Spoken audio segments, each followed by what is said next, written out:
my soul where, 'cause I can't let go. No, I can't let go. This is what you get when you're everything you want it to be. Yeah, yeah. And nothing to nobody. Nothing to nobody, yeah. Nothing to nobody, yeah, yeah. But I still got me. Said, look, ma, I did something good for once in my life. All of my life has been by myself. Nothing to nobody, yeah. Nothing to nobody, yeah. Nothing to nobody, yeah. But I still got me.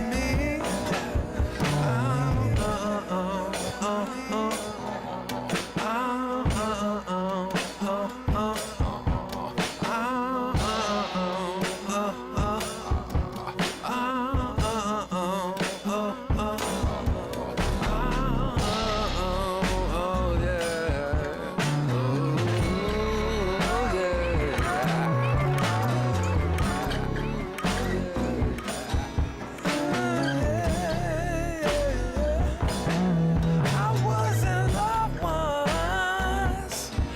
I was responsible for someone else's heart, yeah.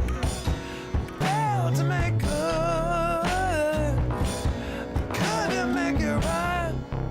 What I really wanted for once in my life was to be something to somebody. Something to somebody, yeah. Something to somebody, yeah. What's up, y'all? Greetings. Welcome back to Black Bear News, where everything is connected and strange. Thank you, Cindy Seeley. Thank you. Thank you. I'm on. Well, oh, shoot. I'm not on Rockfin. Hold on. Dang. Hello, guys. You guys not see me? See me? Seem to have this thing going on Rockfin. I don't know what it is, but hold on. So frustrating. Yes, let's do that. Let's do that, guys. I'm reloading Rockfin. Sorry.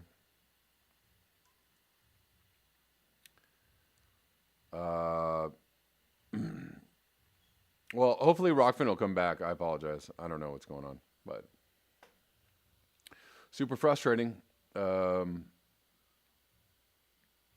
Anyways, greetings. All early chatters are in. Thanks for hanging out with me. Thanks for hanging out with me a little bit later in the day. The hunt for Hunter Biden. Yes, Al-Himaf, right.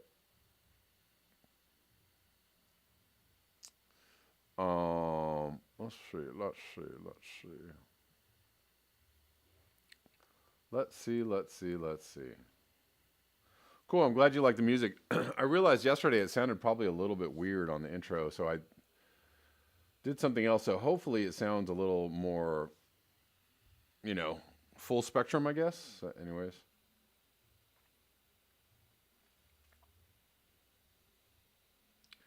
CB Unglesby, Kevin, new law being pushed by GOP would make it a felony if you get a copyright strike. So I don't know. Somebody left a comment about that yesterday in the comment section, and I don't know. I feel it sounds a little bit over the top. The way they deal with copyrights now is pretty easy, simple, and straightforward. So if you get a copyright strike, they hold any revenue that you might create from your stream, and they give it to the owner of the copyright. Or you can't monetize your video, or if they do monetize your video, the person that owns the copyright gets the money. I think that's totally fine. I think that's fair. I don't you know they're pretty good at figuring out if you're playing some copyrighted music or not. I mean, yeah, it's pretty open and easy and honest. I don't know why they would change it, but I'm not, you know, concerned too much right now. So we'll wait and see.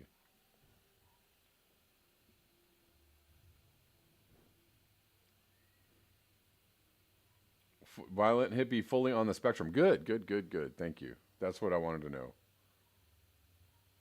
Right, Hunter Z. That person didn't know it was your own music. Right, it's my own music. I own the copyright. I'm all good. I'm getting paid either way. Yeah, Urban Hermit. I know. That's what Rockfin is doing. It's super annoying. I don't know what the heck. Let's see if maybe it'll pick up.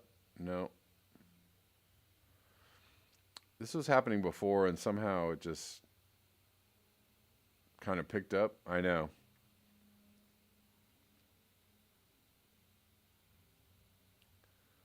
I kind of have to abandon the stream when this happens because I don't know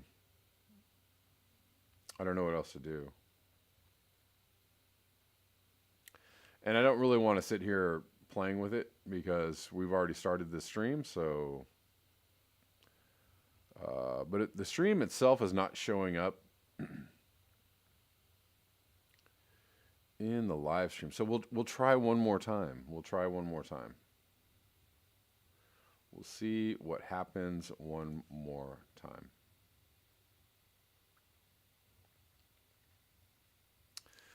But I apologize for the confusion. Yeah, it just keeps on doing that. Just doing it. Maybe I need to do this. Maybe I need to close the Rockfin and open another Rockfin, and maybe they'll let me try again. I don't know.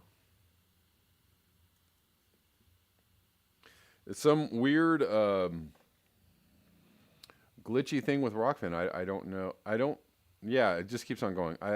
I really don't think it's on my end. I think it's on Rockfin's end. So whatever. I'll just do the stream and I'll upload it later, and let's move on. 55 watching, 22 likes. Please like up the video. And if you are new, you know what to do. But you probably would have better luck following me on Rockfin, because if you subscribe to me on YouTube, nobody will see it. Nobody will know, or they'll unsubscribe you immediately or something like that. I don't know.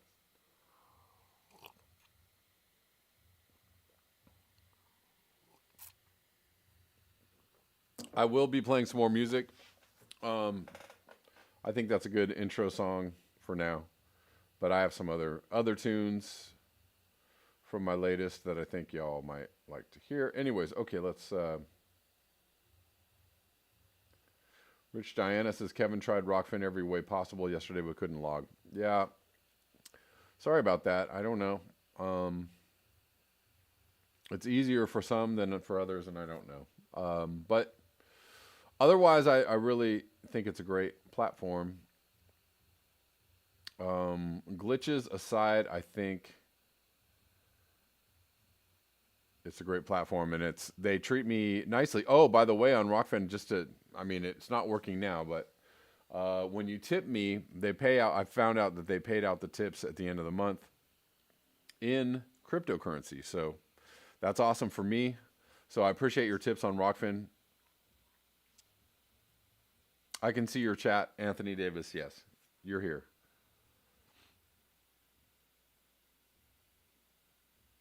But we'll get Rockfin going tomorrow. We're going to leave it alone now.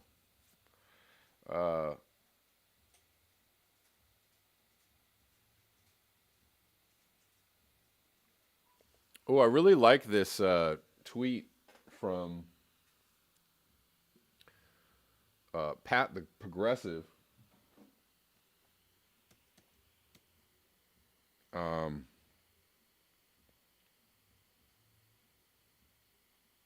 Good tweet from Pat the Progressive, who says, in reference to the a lot of people coming after a lot of people. I don't know what the deal is, but a lot of people are just like super anti Jimmy Dore, or they're super angry at Jimmy Dore. I really don't know. I think they don't like the truth. The problem is if you're closer to the truth, the more over the target you are, the more people really just don't like you, really despise you. And plus, he doesn't sugarcoat things. He just says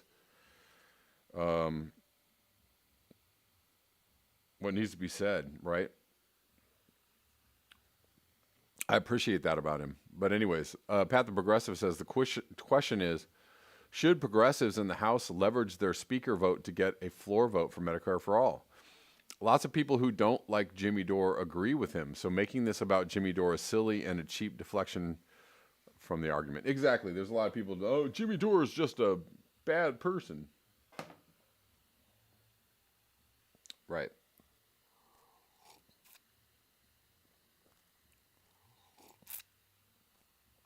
I'll go one farther. When somebody says things that threaten your worldview or threaten the status quo, threaten the good thing you got going, threaten your very nice, comfortable perception of the way things are, people get really angry about that. And that's why they don't like Jimmy Dore. Not because he's wrong, because he's right. He's way right.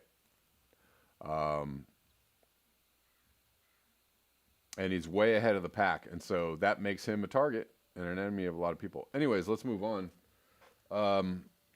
So this article,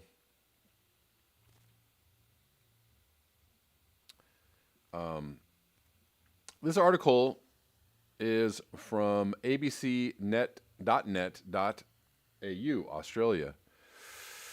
Great Barrier Reef outlook worsens to critical as climate change named #1 threat to World Heritage Sites.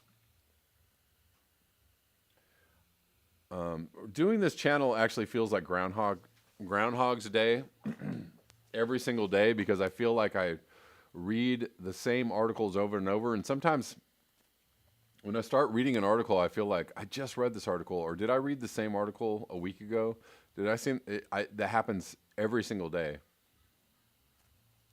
But it's just kind of the same news. It keeps getting put out there. And, you know, same news gets put out there in different ways or in different platforms, or just an update from the news story that ran 6 months ago or 3 months ago or a year ago. Anyways, it's from December 2nd. The condition of the Great Barrier Reef has worsened from significant concern, quote unquote, to critical in a damning World Heritage Outlook report by UNESCO advisory body. The International Union for Conservation of Nature escalated the reef's status to the worst possible rating in its report on Thursday, worst possible rating, and named climate change the greatest threat to the Australian natural wonder. The move comes as an influx of tourists return to Queensland after the easing of coronavirus border restrictions, eager to holiday on the reef. Yeah, we want to get out there. You know, guys, we've been cooped up too long. We want to get out there and destroy some nature. That's what we want to do.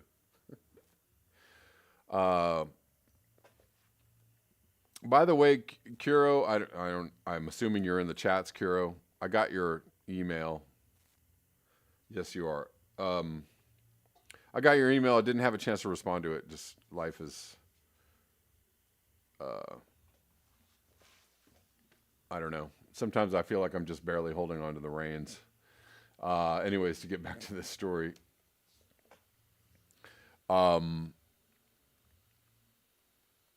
The report also downgraded its rating of 4 other Australian World Heritage areas: the Blue Mountains, the Gondwana Rainforest, Shark Bay, and Ningaloo Coast. The report found that climate change was a threat in 11 of 16 Australian World Heritage sites, or 69% of them, more than double a global trend of 33%, which represented 83 or 252 sites. It noted that the Black Summer bushfires had also made a negative impact.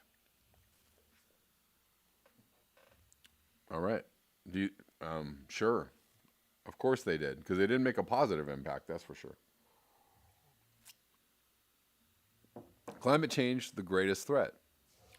The 2020 Conservation Outlook observed a number of values that had placed the Great Barrier Reef on World Heritage List had diminished, with much of the damage done in the past 4 years.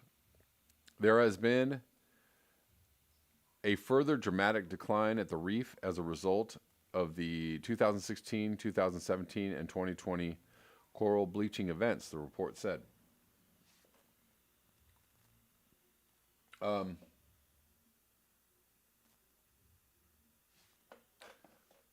Some of the activities causing a threat to the values of the site can be influenced by the management authorities, such as fishing and coastal development, but other pressures cannot be addressed at the site level, such as climate change, which is recognized as the greatest threat.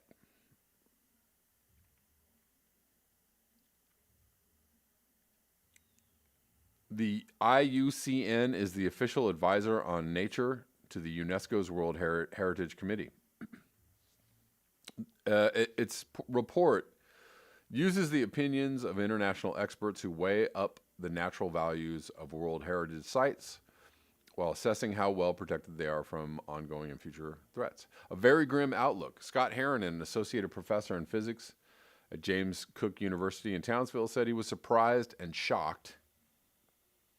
Again, the scientists are surprised and they're shocked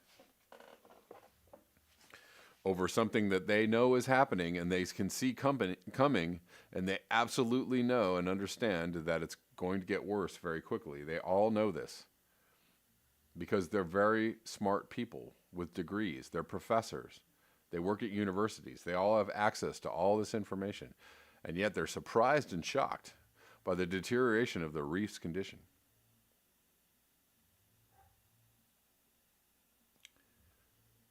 This is a robust and scientifically rigorous report, so I think it is a very grim outlook with a key threat being climate change, Dr. Heron said. Jay Thadcast says for 4 years, the Australian tourism economy has tried to diminish the reports of the coral damage. I'm sure they have. 3 coral bleaching events in less than 5 years are a swaying factor in terms of the threat to the reef. However, it's not the only threat. Dr. Heron, who is also a physical oceanographer working on coral reef applications, listed inappropriate fishing use, terrestrial runoff, and water quality and pollution as other threats causing the condition of the reef to be compromised. Adam Smith, managing director of Reef Ecologic, I guess that's how you'd say that, which works on community-based reef restoration projects, said the damming report was expected, quote unquote. Well, sure. There you go. So Adam Smith is a little more in reality, but could turn out to be a catalyst to encourage Australians to reduce their carbon footprint. I like your style, Adam Smith. Way to go. He cited the example of how people have consciously and successfully changed their behavior by reducing their use of plastic bags while shopping. One of a multitude of things you could do. If that's the only thing, if you're doing reducing your use of plastic bags and going, all right, I did it. Fist pump for climate change. Might want to do a little more. There are some scientists who say it's all too hard, but others who effectively respond to a crisis, Mr. Smith said. Humans are smart. Some might disagree. But just as we've dramatically transitioned away from plastic bags, more individuals should look to become carbon neutral. We need to do this not just locally, but globally. Tell us more. We need urgent action, et cetera, et cetera.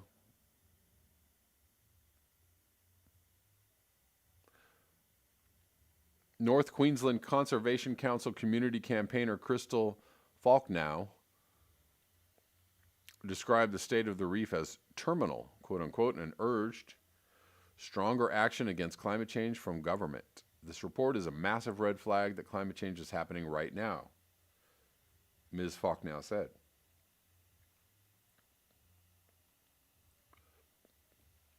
This is the most severe category, and it means that climate change has put the Great Barrier Reef on a trajectory that is absolutely terminal, and there's no looking back. All right? Appreciate the reality from Crystal Faulkner. Trajectory is terminal, and there's no looking back.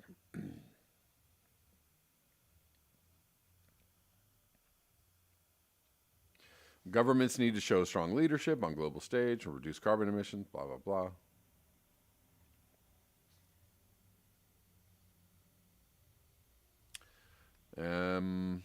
Anyways, looking not so good. Prognosis, really, really bad. We have 76 watching, 31 likes. Please like up the video.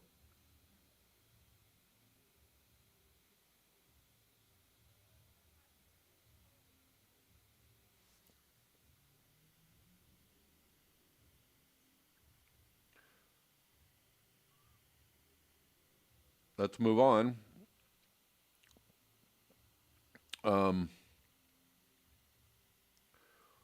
Let's look at this video about the French Alps. Hold on one second.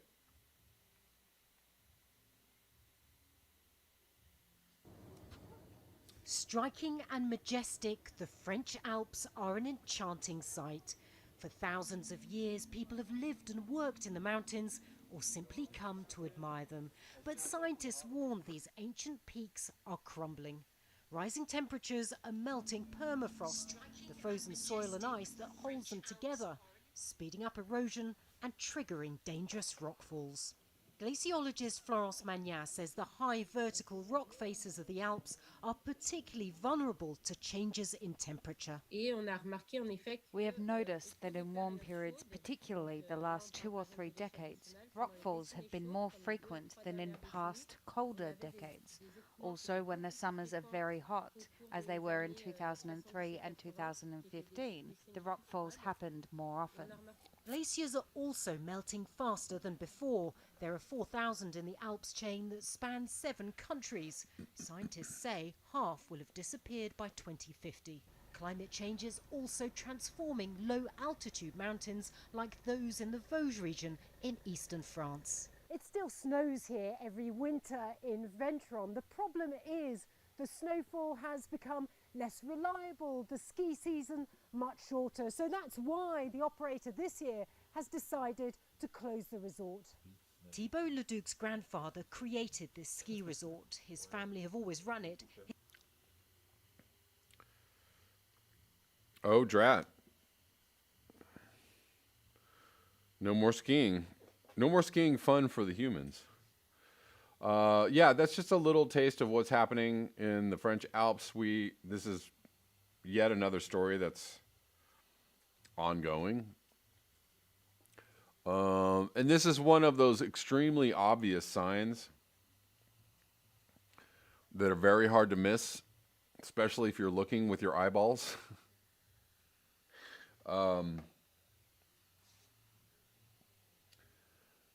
Yeah, I mean, it's just, you know, this, I think, puts to bed any arguments that, you know, climate change is not happening, A. You know, and then you have to go into concocting ridiculous ideas about why it's getting warmer other than humans. But, you know, all you need to do is look at a couple graphs.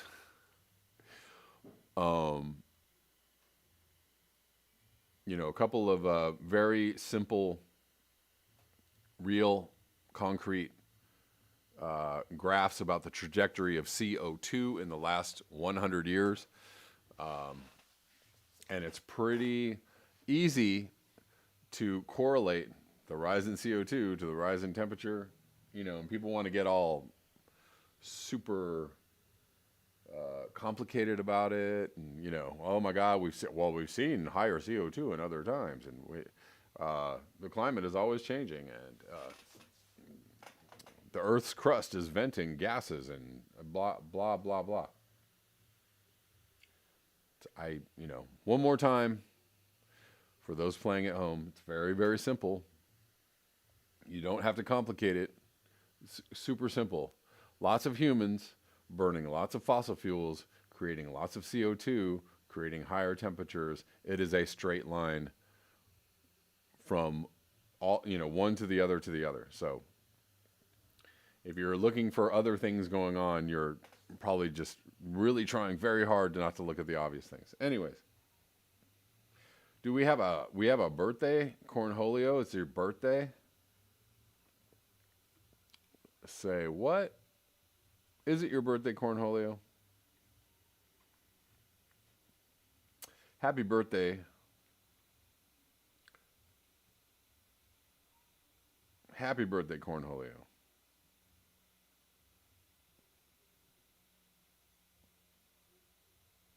Let's move on. I believe Rick posted this in the comment section. This is from, the date on this says tomorrow. So this is happening now. Venice's St. Mark's Square underwater after flood system failure. So remember, Venice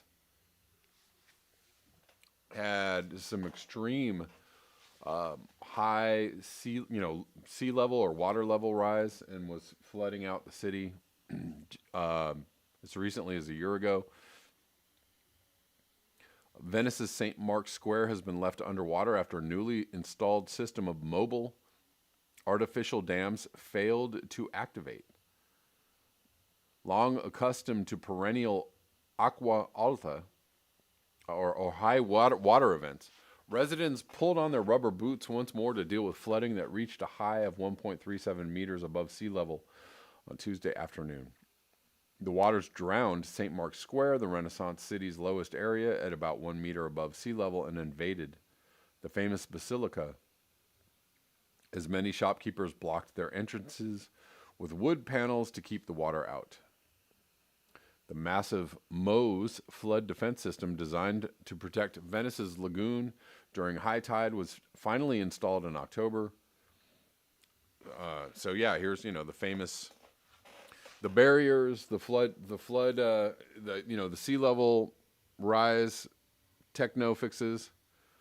Whoopsie didn't even really activate. The network of water-filled caissons is designed to be raised within 30 minutes to create a barrier capable of resisting a water rise of 3 meters above normal. But on Tuesday, the system failed to swing into action because the forecast erroneously predicted a rise of only 1.2 meters above sea level. To activate MOSE, a bigger forecast is necessary. Weird. Okay, so, yeah. Something lost in the algorithm there, of course. We will have to review the rules of the command post. All right, guys, you do that. I don't know if this has anything to do with climate change. Probably does.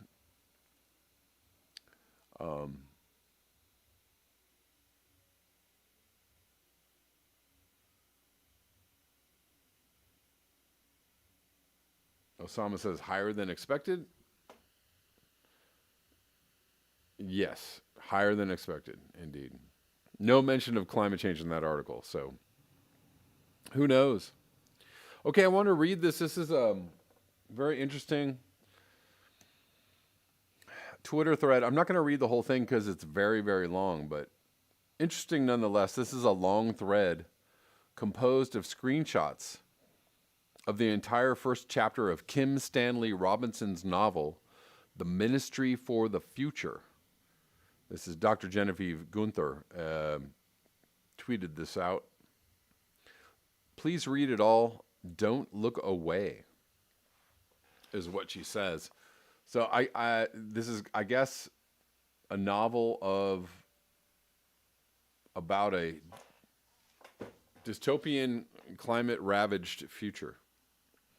I'm just going to read a couple of these. Maybe you guys might be interested in getting this book. The Ministry for the Future is what it's called. One, it was getting hotter. Frank May got off his mat and padded over to look out the window. Umber stucco walls and tiles, the color of the local clay. Square apartment blocks like the one he was in, rooftop patios occupied by residents who had moved up there in the night, it being too hot to sleep inside. Now, quite a few of them were standing behind their chest-high walls, looking east, sky the color of the buildings mixed with white, where the sun would soon rise. Frank took a deep breath. It reminded him of the air in a sauna. This is the coolest part of the day.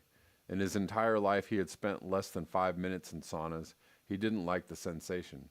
Hot water, maybe. Hot, humid air, no. He didn't see why anyone would seek out such a stifling, sweaty feeling. There was no escaping it. He wouldn't have agreed to come here if he had thought it through. It was his hometown's sister city, but there were other sister cities, other aid organizations. He could have worked in Alaska. Instead, sweat was dripping into his eyes and stinging. He was wet, wearing only a pair of shorts. Those too were wet. There were wet patches on his mat where he had tried to sleep. He was thirsty, and the jug by his bedside was empty. All over town, the stressed hum of window box air conditioner fans buzzed like giant mosquitoes. And then the sun cracked at the eastern horizon. It blazed like an atomic bomb, which of course it was. The fields and buildings underneath that brilliant chip of light went dark, then darker still as the chip flowed to the sides in a burning line that then bulged to a crescent he couldn't look at. The heat coming from it was palpable, a slap to the face, solar radiation heating the skin of his face, making him blink. Stinging eyes flowing, he couldn't see much. Everything was tan and beige and a brilliant, unbearable white. Ordinary town in Uttar Pradesh, 6 a.m. He looked at, whoops.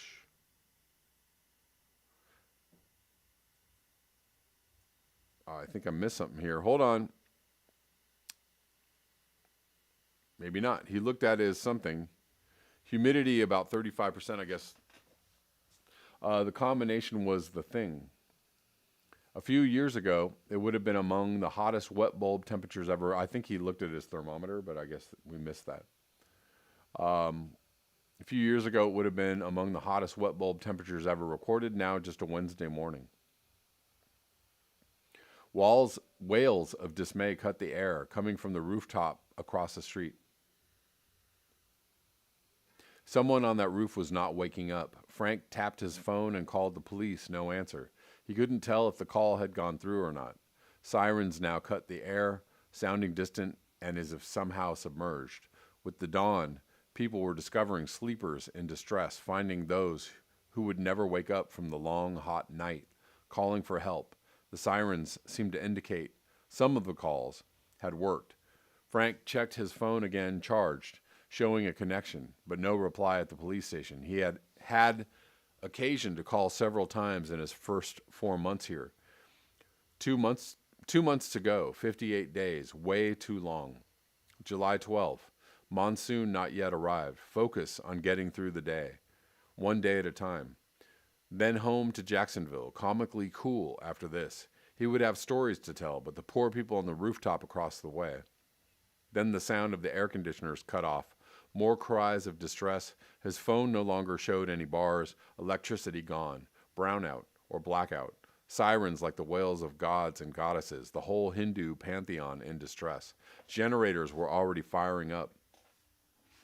Loud two-stroke engines. Illegal gas. Diesel, kerosene, saved for situations like these, when the law requiring use of liquid natural gas gave way to necessity. The air, already bad, would soon be a blanket of exhaust, like breathing from an exhaust pipe of an old bus. Frank coughed at the thought of it, tried again to drink from the jug by his bed. It was still empty. He took it downstairs with him, filled it from the filtered tank in the refrigerator in the closet there. Still cold, even with power off. And now, in his thermos jug, where it would stay cold for a good long while. He dropped an iodine pill in the jug for good measure, sealed it tight, the weight of it reassuring. The foundation had a couple of generators in the closet and some cans of gasoline, enough to keep the generators going for 2 or 3 days. Something to keep in mind. His colleagues came piling in the door. Hans, Azalee, Heather, all red-eyed and flustered. "Come on," they said, "we have to go." "What do you mean?" Frank asked, confused. "We need to get help. The whole district has lost power. We have to tell them in Lucknow. We have to get doctors here." "What doctors?" Frank asked. "We have to try." "I'm not leaving," Frank said. They stared at him, looked at each other. "Leave the satellite phone," he said. "Go get help. I'll stay and tell people you're coming." Uneasily, they nodded and rushed out. Frank put on a white shirt that quickly soaked up his sweat. He walked out into the street, sound of generators rumbling exhaust into the superheated air, powering air conditioners, he presumed. He suppressed a cough. It was too hot to cough. Sucking back in air was like breathing in a furnace, so that one coughed again. Between the intake of steamy air and the effort of coughing, one ended up hotter than ever. People came up to him asking for help. He said it would be coming soon. 2 p.m, he told people.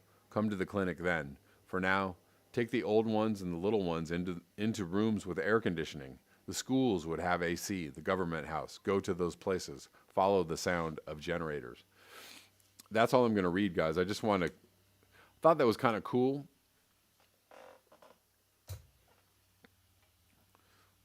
You know, if you're into that kind of thing, an imagination or imagining of what it might be like in the near future, when things really start to hot up.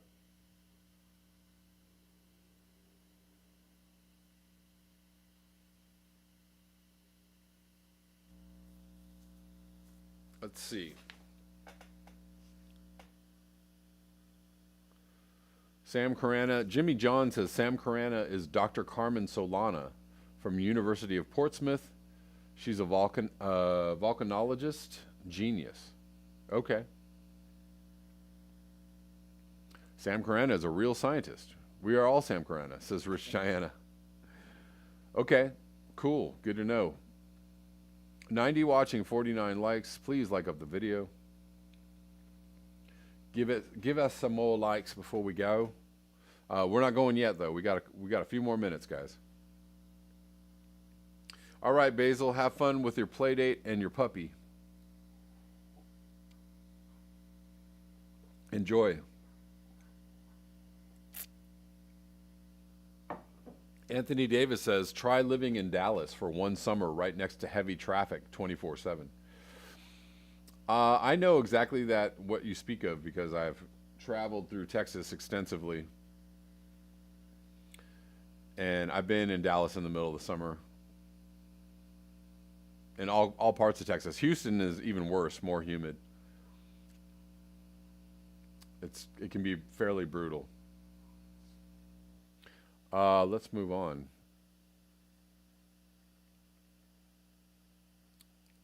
Well, hold on one second. I feel like I'm missing an article here. Oh, here it is.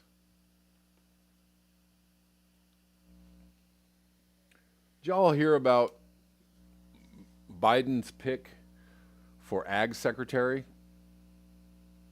Tom Vilsack. We need a USDA secretary on the side of everyday people. If this is not the fox guarding the hen house, it's pretty damn close. That says Jake Johnson at Common Dreams. Headline is a terrible decision. Progressives denounce Biden pick of Mr. Monsanto, Tom Vilsack, as Ag Secretary. Oh, you mean Biden's just going to do super swampy, oligarch, corporate supporting stuff? You mean he's not going to listen to anybody on the left? You mean he's not going to do anything different from Trump? Oh, geez. Who could have seen that coming?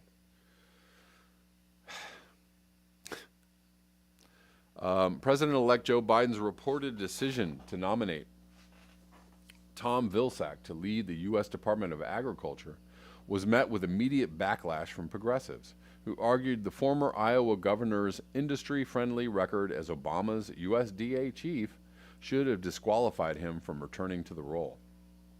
Oh, you mean something, things he did during the Obama presidency didn't disqualify him? Why? Why is that? Probably because nobody was paying attention. Nobody cared. Everybody thought Obama was scandal-free, totally awesome. Oh man, those were, bring back the Obama years. We can't wait. A coalition of environmental organizations and sustainable farming advocates had urged Biden to choose Representative Marcia Fudge, Democrat from Ohio, to head the Agriculture Department. But the president-elect opted instead to nominate Fudge as the Secretary of Housing and Urban Development. Representative Marcia Fudge would have been a historic first at USDA, a secretary on the side of everyday people, not corporate agriculture lobbyists. George Gohl, director of progressive advocacy group People's Action, said in a statement late Tuesday. Gohl called Biden's selection of Vilsack a terrible decision. Pause for a second. Thank you for the super chat, Nicholas Miller. I really appreciate you. Journalist Branko Marcetic wrote for In These Times over the summer that while his tenure wasn't uniformly bad, Vilsack resisted Republican attacks on food stamps and upped federal support for organic food. He angered progressive groups by letting poultry factories self-regulate, speeding up the approval process for GMO crops, and shelving new regulations on big agriculture at the industry's behest, and stepping in to craft an industry-friendly national GMO labeling bill intended to replace a pioneering, stricter standard in Vermont. Yeah, sounds pretty bunk. But there were some good things, I guess, or some good things, but mostly terrible. The move, Marchetic note, helped earn him the derisive moniker Mr. Monsanto and the enmity of many Bernie Sanders supporters at a time in 2016 when he was shortlisted as one of Hillary Clinton's potential running mates. Prominent civil rights organizations have also raised alarm over Vilsack's record on issues of racial justice, pointing specifically to his department's treatment of black farmers and his 2010 firing of USDA official Shirley Sherrod after she was smeared by far-right publication Breitbart. Yeah, it sounds not so good. And golly, just when you thought you got rid of a super racist president, you get another president that's kind of super racist and hires kind of super racist people. Golly gee, would you look at that? It would be a slap in the face to all black people for this administration to appoint him, Corey Lee of the Cowtown Foundation, an organization that advocates for black farmers, wrote in a letter urging Biden not to select Vilsack. He's like, you know what? This is what we're going to do. Here's the deal. We're going to bring Vilsack in, okay? Because, nobody cares about black people like Joe Biden. If you're not voting for Joe Biden, you ain't black.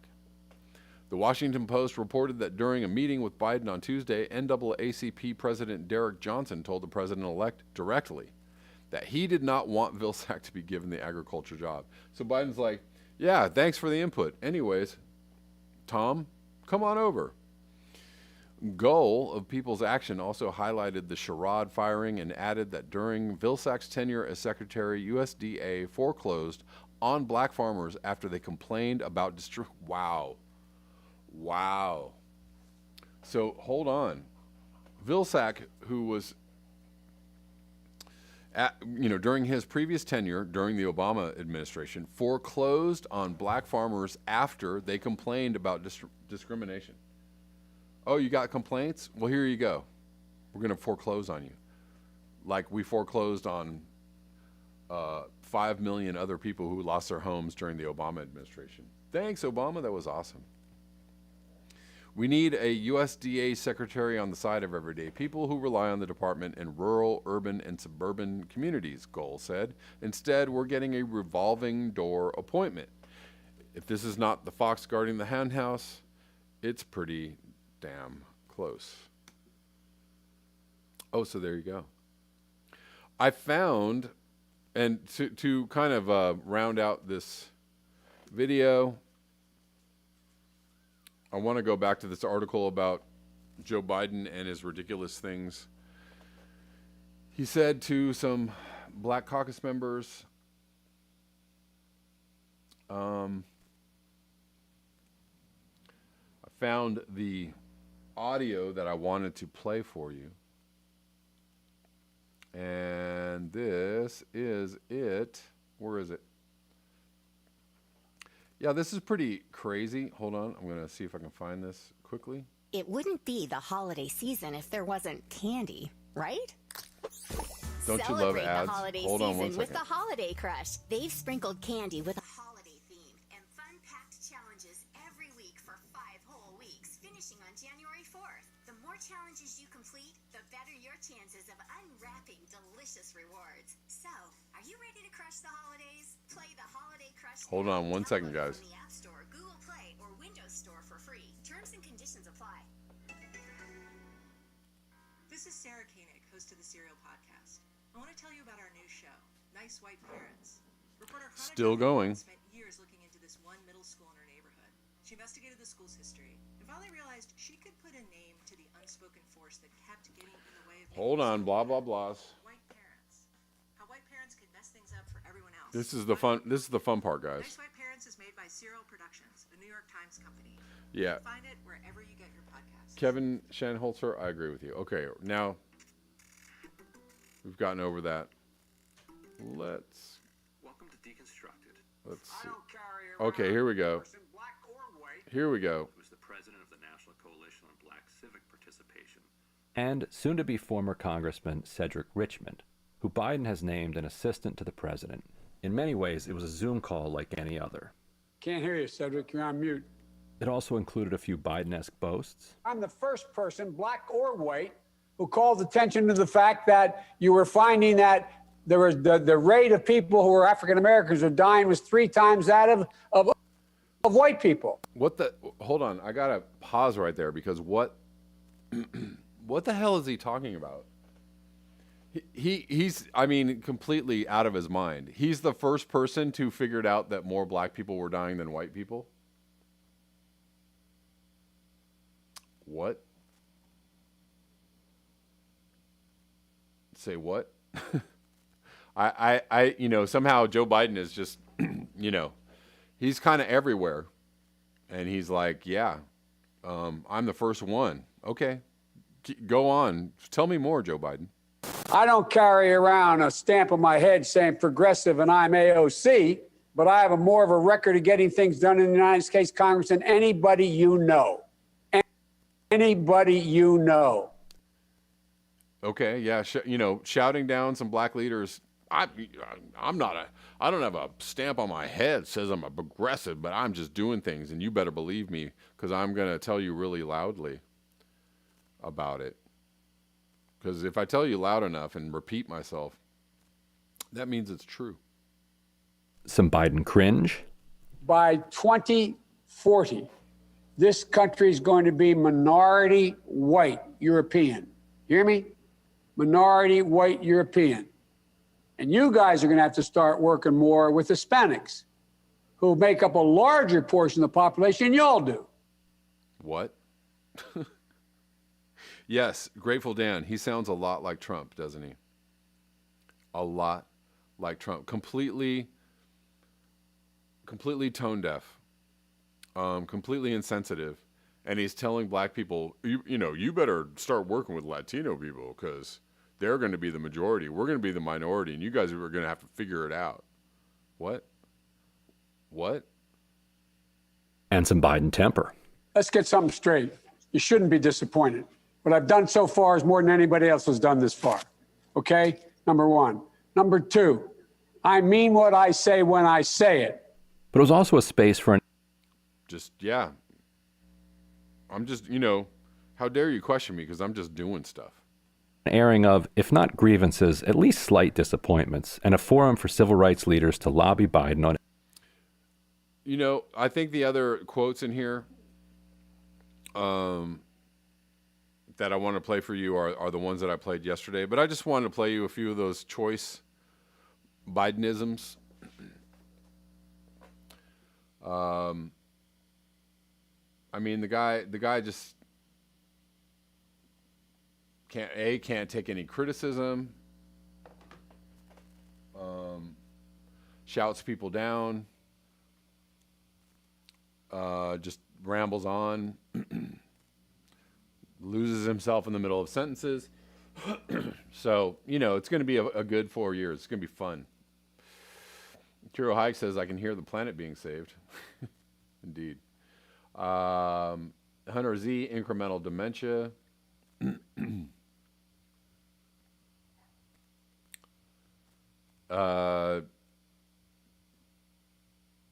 Basil Peterson, angry, yelling Biden. Yeah, pretty much. What's up, Jim Massa? How you doing? Good to see you. Thanks for hanging out with us. Just drawing attention to the the incoming administration and how probably unresponsive they're going to be. They're lining up to pretty much just do the same things the Obama administration was doing. I don't know if it's even going to be any better. It might even be worse than the Obama administration, however faulty that was. So, yeah. Duncan McCown, I mean what I say, except when I lie. Exactly. Good question, Jay Thadcast. How is Feinstein still in office? I don't know. How is Pelosi still in office? Because I don't know. Because people are very comfortable because they don't know enough about what politicians are actually doing to them, and they aren't willing to go get educated. And again, when I was speaking about Jimmy Dore earlier in this show, when people tell people the truth about their situation, possibly making them uncomfortable or possibly making them question the status quo or how things are going, or people just don't really want anybody to rock the boat. So they'd if everything's going fine for them, why would they look for anything to change? So, or if things are okay, okay is better than something new and different.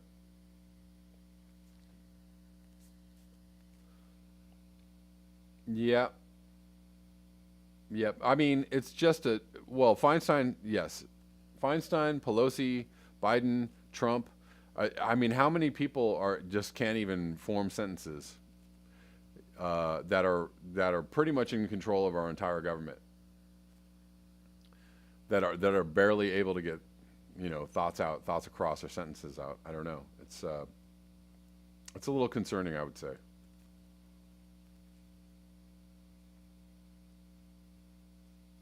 Anyways, guys, I actually have run out of time on this show. Scott Andrews says, my 91-year-old aunt makes more sense than Biden.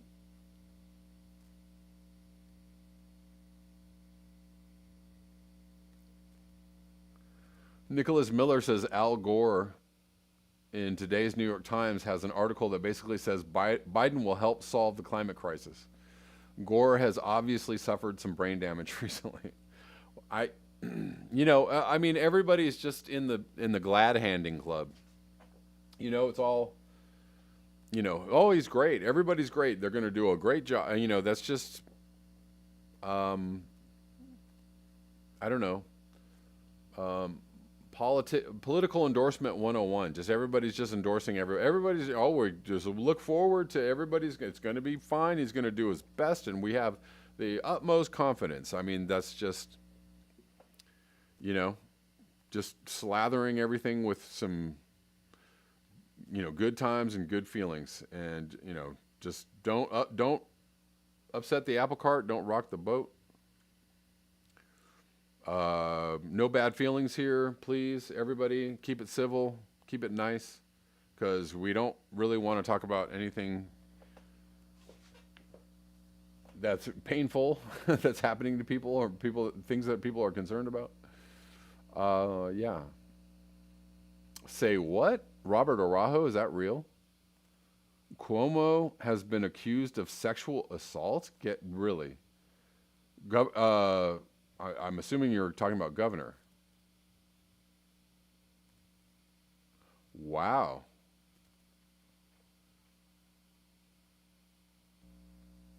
I'm going to have to check that out. Wow, guys. Anyways.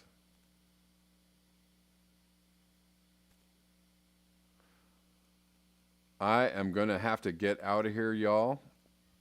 And hope y'all enjoy your day.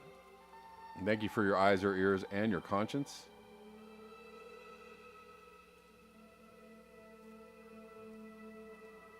Scott Andrews, go get some exercise. Why don't you? Just kidding. Anyways, y'all, I'll see you later.